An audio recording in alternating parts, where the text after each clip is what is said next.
Welcome, everyone. And we are live in another friendly conversation with Cindy Plaza, joining us all the way from Belgium. So this is my first worldwide guest. I'm pretty excited about this one. Cindy reached out to me about 3 to 4 weeks ago in hoping to help a friend, Casper Chambers, with some issues. And we have been in talks ever since, and I am really excited to have her on the show. So Cindy, please introduce yourself. Hi, everyone. So I'm Cindy. I live in Belgium, but I'm French. I've been living in Belgium for 4 years now. So I'm a transgender. I'm an atheist, and maybe if everything goes right, maybe in the next future I will be teaching critical thinking. So well, I think you can definitely do that because you have taught me a lot. Like, I have learned more the importance of critical thinking from you, especially since, you know, we're both atheists. We have that in common. But the reason I think it's important to have you on here is not just for you to talk about your transition, what it is like out there versus America, but to also hear more about your views and opinions. Especially, I'd really like to have Larry and you sit down one of these times. But anyways, I'm going to ramble. I always do. So go ahead. Tell me more. Rick Lockhart says hi. Hi. So tell me more about your experience in transition. So I was different since I was very, very young. One of the oldest memories I have is when I was maybe 4 years old. I put some nail polish on my nails, and when my mom saw it, she took me, brought me to the neighbor, and she said, "Hey, look at my son, what he did." So that was the signal that I had to hide it. So I've been hiding it for 30 years. And at first I thought I would hide it forever, because I knew that if I went through the transition, then I would become sterile. So that wasn't acceptable for me. I want child. It's the most important thing in my life. I can't imagine my future without kids. So for a very, very long time, I thought, well, I will live my life. Hi, Trina. I will live my life as a man, and hopefully meet a woman and have kids and have a normal life. What was the mental effect like having to hide who you are? I feel like it didn't have much impact. Most of the time, I mean, there was sometimes a weekend where I lived as a woman inside my place, but never went out. Nobody knew, and maybe that was enough to keep the pressure down. But other than that, no, nobody knew, and I don't think it really had an impact on my life. Maybe a little bit, because I was already very, very shy. So maybe it added to that. Maybe not. I don't know. It's hard to tell things apart. So is it difficult where you're at? So, for example, atheists here in America are commonly looked down upon. What is it like, not just being atheist, but being trans as well? Are you significantly more marginalized? What do you think the experience is like over in Belgium versus America? So first, I've been officially a transgender for a year and a half. Okay. So it's pretty recent. During this time, I had all the surgeries required: face feminization surgery, the vaginoplasty, what is called. I had twice because I had problems. On the Belgian side, I would say it's very, very much accepted. It is. Yeah, it is. It is because Belgium is a very, very progressive country. They have gay marriage and gay adoption for 20 years, I think. They already have, what's it called? I don't even find the word in French.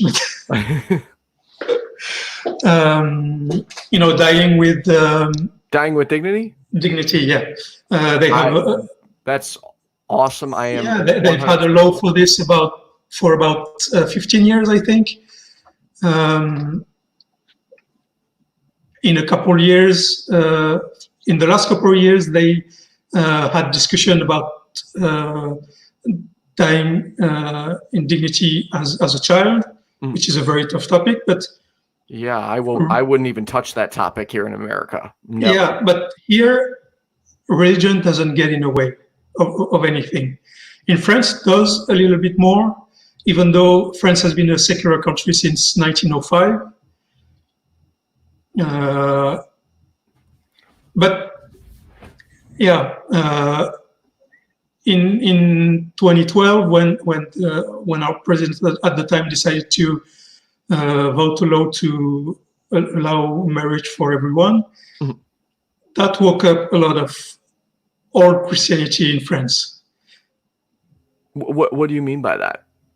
I mean, there are still a few percentage of people who are Christian in France or Catholic, but nobody talked about these people because, like I said, we've been a secular country for over a century, and religion has been out of the public space for the same amount of time. So yeah, we didn't hear about them, but it started back when the law has been proposed and they didn't want it. And last year we talked about IVF for all women, and that triggered also all the Christians. But other than that, yeah, it's more progressive in Belgium than in France, definitely. Well, and much more in France than in the US, definitely too.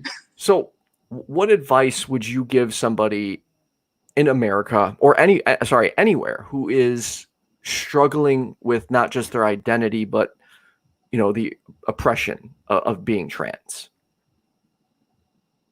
Like, how can we help them more? First of all, education is key, because nobody understands why someone can feel like they're a woman when they're technically a man. I had a lot of questions like this. Mostly it was, I don't particularly feel like a woman and I'm a woman. I don't particularly feel like a man and I'm a man. So how can you feel like you're a woman and when you're a man? So that's the kind of thing we have to educate people on, because if they don't understand this, they will not accept that it's possible. So right, education is the key. Well, I think here in America we have a problem with accepting people, and one of my favorite things that Casper said to me was, "Let me define myself." Yeah. And to me, that is just incredibly important. Let people be who they want to be. Like, if it's not how someone identifies, isn't an attack on somebody else's person. It's not an attack on their individual identity. So why not just be inclusive? Why not say, hey, this is what you want to be called. This is how you want to identify. I respect that. Like, I don't understand the mentality of trying to oppress people or make them feel bad about who they are. Well, I have a beginning of answer for that. As humans, we have a huge tendency to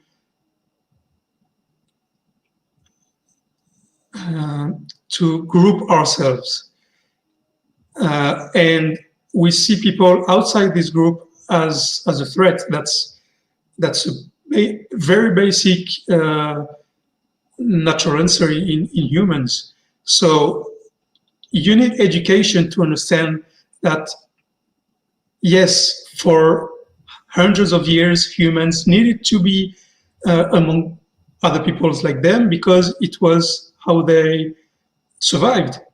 But that's not the case today anymore. I mean, there's no difference between an American and the French. There's no difference between a black person and a white person. Right. It's just melanin. I mean, melanin doesn't define who you are. No, not at all. No, we're all people, and Yeah. we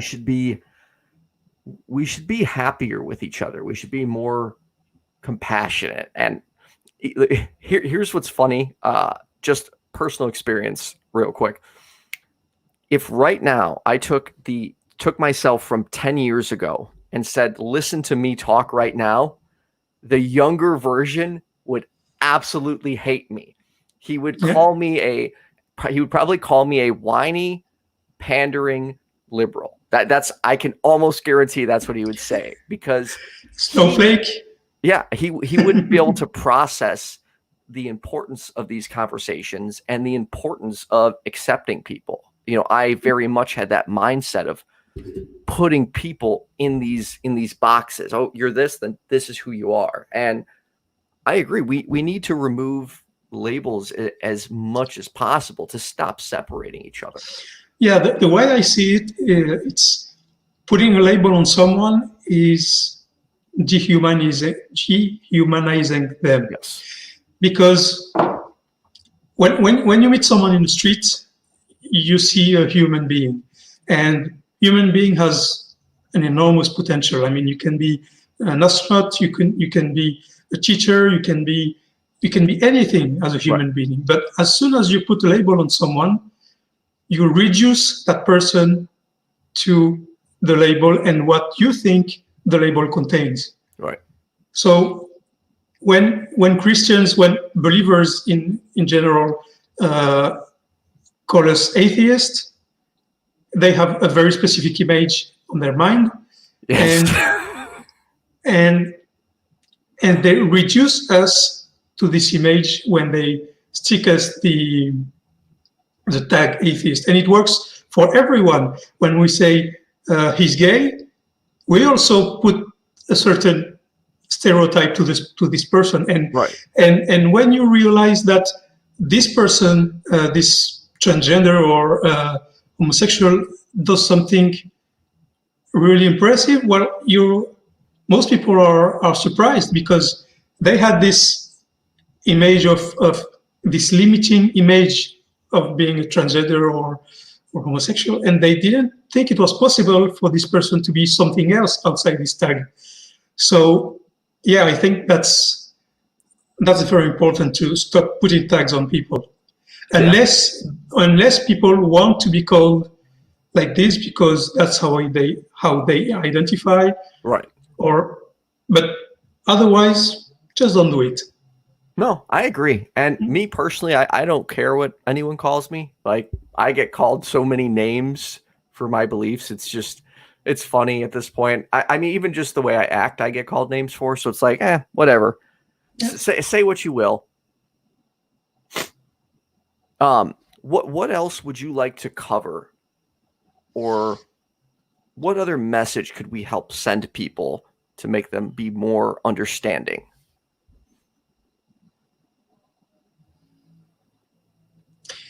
There's one thing that's very, very important to me. It's to... Thanks, Trina. That's very nice. It's to judge people on what they do and not on what they are, because what you are is not chosen. You didn't choose to be a transgender or black people or homosexual.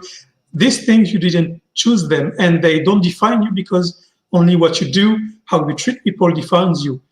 So we need to stop judging people on what they look, on what they are, and much, much more on what they do and how they behave and how they treat other people. That's the most important thing to me. Well, I completely agree. And by the way, Trina is a fellow atheist and one of my most staunch supporters. We politically don't agree at all. Like, she's over here, I'm over here. Never mind. Anyway, it's not about her. But so being an atheist, we're both, I can't get my words out right now. I think I've been talking so much that my brain's starting to get fried. I have learned a lot from you in the few weeks we've been talking. And I think one of the things I'd like to see is I would love to have you and Larry the Christian have a sit-down discussion or debate, because he's good, but I've heard you argue, and I think you're better. Is that something you'd be interested in doing? Yes, absolutely, yeah. I think I've been focusing on how to get to my goal, which is teaching critical thinking. But doing debates online like this, it would be a good thing to improve my skills as a teacher and my experience also, because I know that I have a big margin of progression in detecting bullshit. Identifying bad arguments. Yes, you do. I know the theory. I know what is an ad hominem attack, but sometimes in a discussion, I have a hard time saying, okay, this is this type of bad argument. This is, that's where my margin of progression is, and doing debates could probably help me improve that. Well, I agree, because you and I did a breakdown of my own debate, which was embarrassing. But I mean, same thing with me. You were able to point out like all my bad arguments, which I think is awesome. And I think that is one of the most important things, is being honest, recognizing your shortfalls. And I am a huge critic of myself. So I have no problem having someone deconstruct my arguments, be like, hey, you messed up here, you did this wrong, you did this, because that means I'm just going to get better by continuing to talk about this and learn. Yeah. So I'd like to put the official challenge out there. Larry, if you're interested, we have someone here who I think would have a great debate with you. And let's see if you're available on the 22nd, Larry. I didn't even ask Cindy if she was available on the 22nd. Okay. So Larry, there's the official challenge. Anyways, before we sign out, is there anything else you'd like to cover or say to the audience or anyone watching? Yeah, I would like to explain. I'm not sure it's really necessary, but explain how hard it is to transition from men to women or the other way, because the last year and a half has been tremendously hard on many levels. On the family level, almost all of my brothers just decided they didn't want to speak to me. I had to set aside my parents because my mother doesn't want to call me Cindy. And the fact that I moved to Belgium to do that made me even more isolated. So that was very hard. But the surgeries are also very, very difficult, a lot of pain for some of them. And the change, the face change, that's one of the biggest challenge you can possibly go through, because your face is your identity. And when that changes, it can be hard to accept for very different reasons. I mean, I still have work to do on the voice, obviously.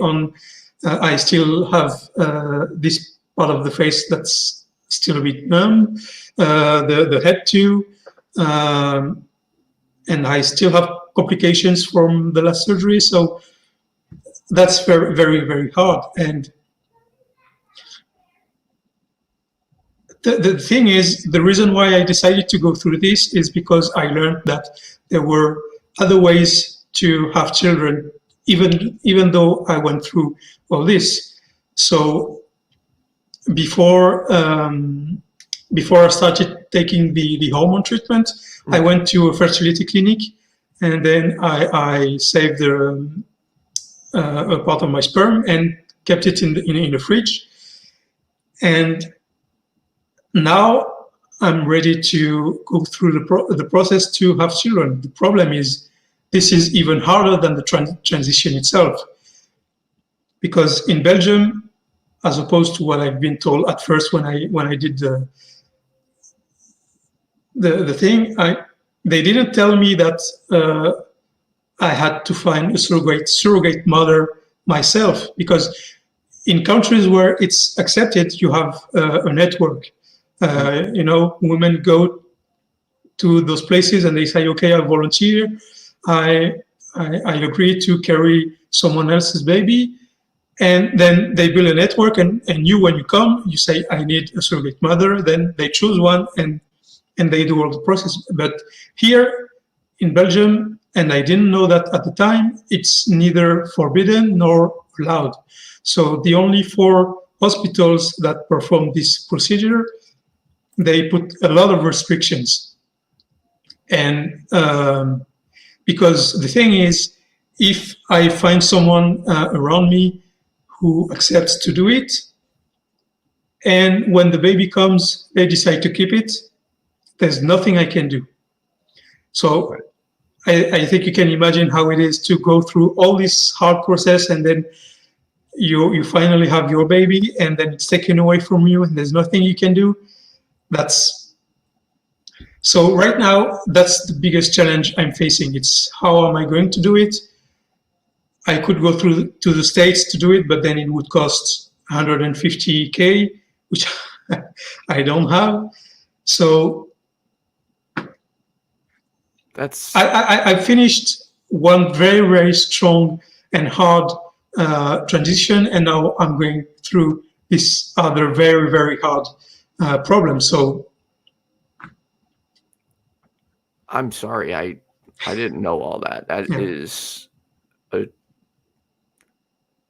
That sounds very difficult to deal with, especially when you don't have, a support in place. I mean, the fact that your brothers don't talk to you infuriates me, because I mean, I lost one of my brothers in 2011, and to me, it's like you have to put aside such little differences. Like, I would give anything for my brother to be here. I wouldn't care if we agreed or disagreed or his life choices. He's my brother. I love him.